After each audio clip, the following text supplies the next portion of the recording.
What's cracking, everybody? Welcome back to the channel. New video. I took yesterday off. Gave you guys a break. But I'm back. It's Sunday morning. Keeping it real. I'm still in my PJs. But I was pondering, what story do I want to share with you guys today? And today's video is going to be about, in my opinion, the biggest snake I ever met in prison. I'm going to say in YA, camp, juvenile. There's nobody that could top this dude when it comes to being a snake. Now, I had met this individual. B-Yard in B-Yard in Pelican Bay.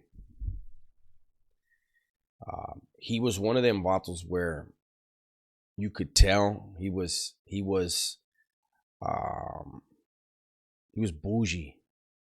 He felt, for whatever reason, that he was above others, right? And I didn't like his estilo. And I remember asking a homie, hey, who's that vato right there? And that's when I found out he had been in high desert. Now, if you watch a lot of these channels, I talk about high desert. Matter of fact, check out Damian Porter's channel. Shout out to Chinaman. Check out his channel. He's talking a lot about high desert. I've spoken about high desert, was never there, but when people ask me what do I think was the wildest prison, I think it was high desert. There was a lot of cannibalism going on, at least for the raza from Southern California. A lot of stuff was going on that in the more established yards you wouldn't have seen it, right? And this individual, I'm not going to say his name or his neighborhood. I'm going to call him the Snake. That's what he deserves. Because the nickname he has, he ain't that. But anyways, so the Snake had been in high desert, and he had a crew, and that crew decided to politic against other people. And when it was all said and done, a lot of Southerners hit each other, whacked each other, washed each other up. But the Snake slid on through. Got his shoe term and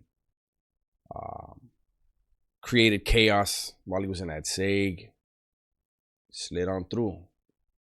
Now he's in Pelican Bay with us. And like I said, his estilo was one that I didn't like.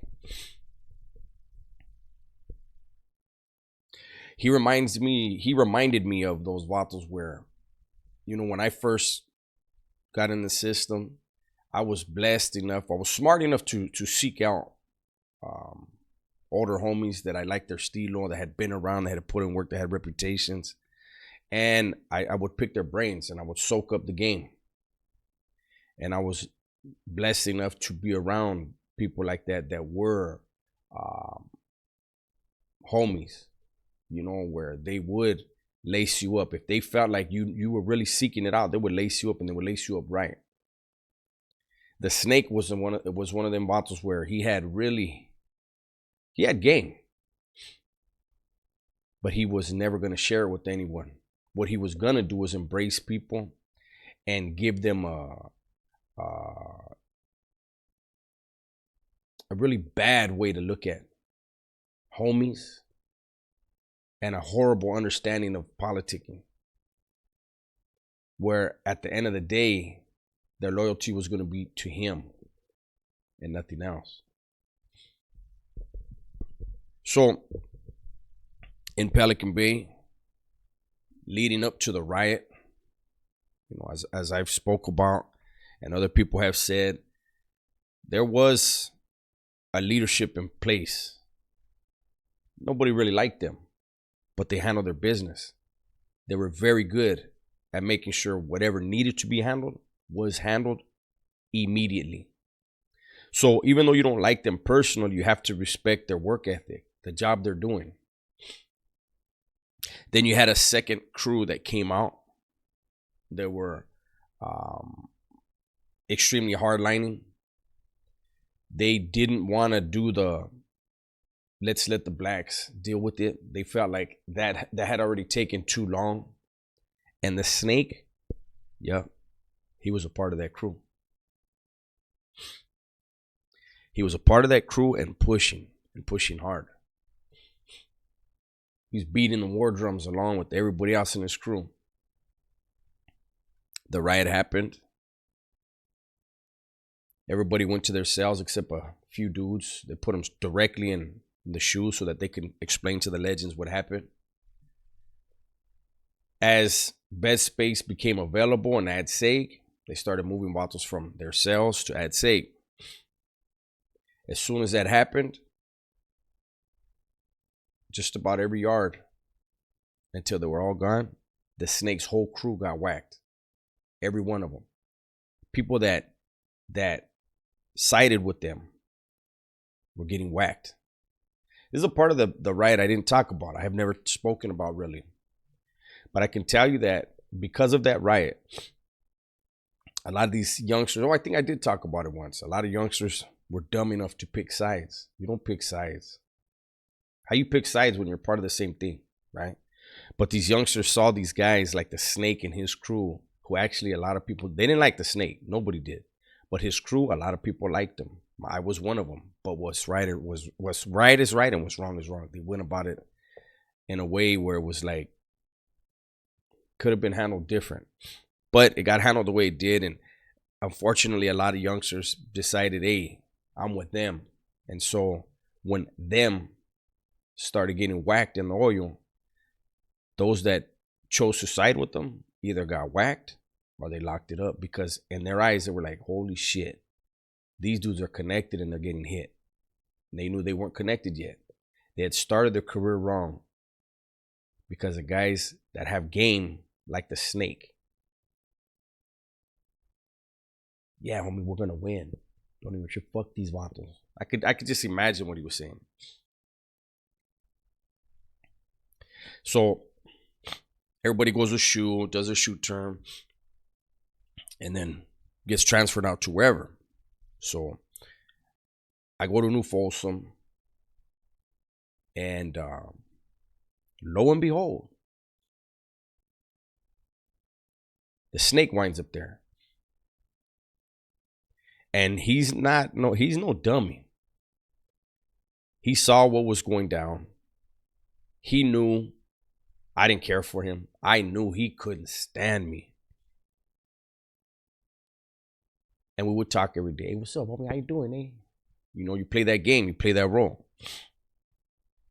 And he knew, he was smart enough to know that the leadership that was there when I had got there and when he had got there, they were going to be on their way out. That we were pushing them out because of bullshit that was going on. And I remember one day, because he was in the same building with me. We were in 3 blocks together. He was in B section. I was in C section. I used to have free reign. I walk around. So they used to call 3 building on that yard. The cops used to refer to 3 building as the White House, because 4 of the 5 meseros on that yard all lived in 3 building. We all lived in the same section, same building. I was the only one in C section. All the rest of them were in B section, right? And he lived in B section. So he knew who was the stronger crew, who was the smarter crew. And I remember one day I come out and he's like, hey, homie, I wanted to show you something. I just want to share it with you. You know, I don't share this with anybody, this and this and that. In my head, I'm like, here we go. And he shoots me a piece of paper. And it has, I believe it was his mom's maiden name. Right? And I see the name and I'm like, all right, homie, gracias, that's, you know, that's your family's name and shit. Okay, cool. And it was a name, that family had several legends. And at the time, they were still, you know, functioning. He's not them though. I was not impressed. And I saw that he saw zero impact on me. Like, so what? Like, all right, homies. Hey, gracias. Hey, here's your stuff. Hey, appreciate that. So then he was like, yeah, I don't really let people know that's my family. And I'm like, yeah, you're not supposed to. Like, I shouldn't even know. That's your business. And so I think that put more hate in his heart. I've never been impressed by who somebody knows. Like, who you're related to is like, okay, whatever. It's not you. You're right here, equal to everybody. Everybody's equal. That vato just came off the bus is equal to you. And this dude, man, used that little last name. And I remember in 2002, a wheeler was sent from the Bay directly to me. Came through the AdSeg. Somebody transferred down an AdSeg. They said this has to get to, and I got it. And I could tell you that it was a very shocking one. It had the names of 6 legends that were no longer legends, and directives that anybody that had money for them redirected to these other places. They're no longer to receive nothing, this and this and that. And 2 of them on there were related to the snake. And I remember made a conscious decision. I'm not telling him shit. This dude was slinging. He always had bunk dope though. That dude always had bunk dope. And again, I didn't use, but I was known to always, like, my dope was top of the line. And people would tell me like, hey, I know like the snake has something, but I don't want none of his shit. You got anything on you? Mr. Big Stuff. That was my foot right now, by the way. But that last name of his, he was using it to impress other people that were impressionable, that didn't know any better. I mean, this guy used to talk to them. I told a story once when somebody asked me if I could postpone a pegada that we had coming up for some clavo. That was the snake. Then he turned around and tried to have us whack the dude that had told him he would bring it in for him. Like, and he brought the vato and yelled at him in front of me. And I had to stop him and say, "Holmes, this vato never asked me for a favor. You did. You don't need to talk to him like that in front of me, homie. If that's your relationship, have that conversation somewhere else." I pulled that youngster to the side and I was like, that's your friend, homeboy? That's how you let your friends talk to you? He spun it to poison his mind, so that youngster didn't like me no more. I was like, well, all right, you want me to cuss at you and then you'll like me? What the fuck? Wes Watson syndrome, right? But I remember when the snake found out about the names he had been hiding under. He says, "Hey, homie, can I talk to you?" I said, "Yeah, what's up?" He said, "Hey, Holmes, I heard that, this and that." I said, "Yeah, that's kind of like old news right now." He said, "Why didn't you let me know?" I said, "It's your family. You should know already." You know what I'm saying? Like, you got all these connections, homie. I'm not going to go up to you and talk about your family. "Oh, that's fucked up because, I've been sending them money, this and that." I'm like, again, Holmes, that's on you. That's your family. And, this dude was good, though. He was always good at manipulating others to do things for him and getting away with it. But when it came to me, he knew I was on his ass. So he had hatched up a plan to have his road dog, who I knew longer We met in the Bay. He came up with a plan he convinced his road dog to move on me. But the thing is, it really is, when they say chess not checkers, you really got to think that way. You have the, they say that they like the grandmasters, they think they know like 15 moves in advance. I'm not saying I'm a grandmaster, but I'm saying the snake was an idiot, so he made me a grandmaster when it came to our beef.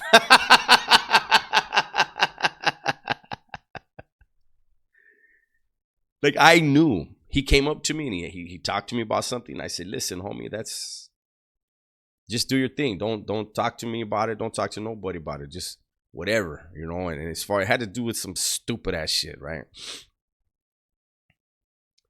And he didn't like that I didn't want to do business with him on this thing, right? So he convinced his little buddy to move on me. And I remember I saw it clearly the day. Anyways, man, long story short, it didn't work. The dummy wound up, he didn't even have life. And the dummy winds up catching life. From my understanding, he kind of went crazy in there. Which is unfortunate because, whatever dislike he had for me, that was from a petty place in his heart and his mind, because he was a very, very, very petty person. I'll give you another example. Another thing that made this dude hate me. When I told you guys about the cell phones, he's the one that told me, hey, it's that dude right there by you. And I was like, all right, he'll come around. He knows who's making money, who's not. But see, the snake used to bug this dude all the time. Bug him. So he wouldn't sell him one. But I had mine and he was mad about it. Anyways, man. So this is just another little glimpse how you don't want to go to prison. You don't want to play chess, man. You want to play PlayStation out here. You want to take your lady on a date. You want to take your kids to school. You don't want to have a conversation with a psychopath. A lot of times you're having to have conversations with various psychopaths, depending on what you're doing in there and who needs to come and talk to you. You're dealing with people that, based on the simplest thing, will start plotting your downfall. And if you don't see it, they're going to get you. It's my video for today. Hopefully you guys enjoyed it. Everybody, please be safe, be smart, and tell the ones you love that you love them. I'm out.